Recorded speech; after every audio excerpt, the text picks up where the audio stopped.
বলুন তো দেখি কি হচ্ছে। পাঁচফোড়ন দিয়ে কি বলেন আপনারা, আলুর চচ্চড়ি? হ্যাঁ, পাঁচফোড়ন দিয়ে আলুর চচ্চড়ি হচ্ছে। এইটা হচ্ছে আজকে আমার দুপুরের লাঞ্চ, রুটি আর আলুর চচ্চড়ি। এই চচ্চড়িটা খেতে ভালোবাসে না এমন মানুষ বিরল। আমার তো খুব ভালো লাগে। আমার এক বন্ধু আছে, ওর আবার কালো জিরে ফোড়ন দিয়ে খেতে ভালো লাগে।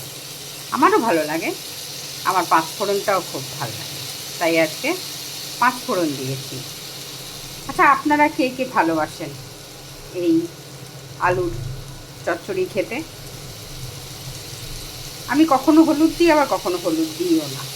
আপনারা আমাকে জানাবেন কিন্তু। Thank you.